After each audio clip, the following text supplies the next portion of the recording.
বয়স্ক লোকটা মারলেন কেন?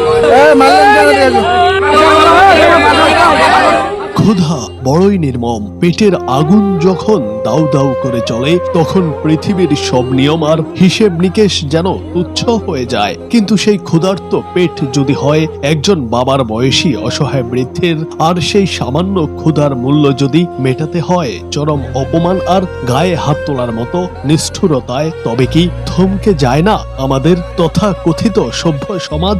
এমনই এক হৃদয় বিদারক ও অমানবিক ঘটনার সাক্ষী হলো মানুষ, যা চোখে আঙ্গুল দিয়ে দেখিয়ে দিল আমাদের মানবিকতার চরম দৈন্য দশা।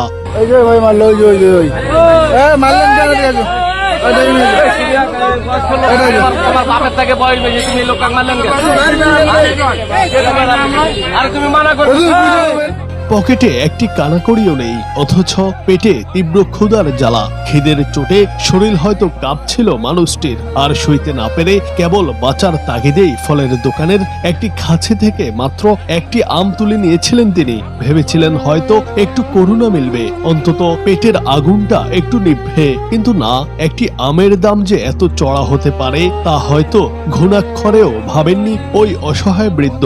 আম বিক্রেতার চোখে তখন মায়ার বদলে জ্বলছে ক্ষোভ। মুহূর্তের মধ্যেই সে সজোরে থাপ্পড় বসিয়ে দেয় ওই বাবার বয়সী মানুষটির গালে। একটি থাপ্পড় শুধু ওই বৃদ্ধের গালেই নয়, যেন পড়েছে সমগ্র মানবতার মুখে। বৃদ্ধ কোনো প্রতিবাদ করেননি, ফেল ফেল দৃষ্টিতে তাকিয়ে নীরবে মাথা পেতে নিয়েছেন এই অপমান। প্রকাশ্যে এমন দৃশ্য দেখে স্থির থাকতে পারেননি উপস্থিত সাধারণ মানুষ। দ্রুত ছুটে আসেন তারা, প্রতিবাদে ফেটে পড়েন সবাই। কিন্তু বিস্ময়ের ব্যাপার হলো বাবার বয়সী একজন মানুষের সঙ্গে এমন আচরণের পরও আম বিক্রেতার মধ্যে বিন্দু মাত্র অনুশোচনা দেখা যায়নি। তার আচরণ যেন প্রমাণ করছিল দরিদ্র মানুষের কোনো সম্মান থাকতে নেই। ক্ষুব্ধ জনতা পরে ওই বিক্রেতাকে চরম ভৎসনা করে এবং পরম মমতায় অপমানিত বৃদ্ধকে সেখান থেকে সরিয়ে নিয়ে যান।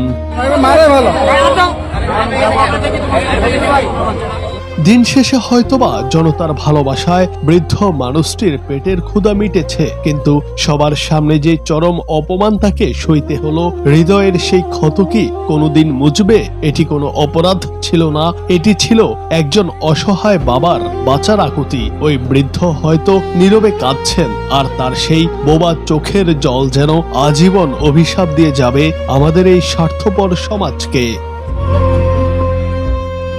জুনায়েদ আহমেদ, বাংলা টিভি।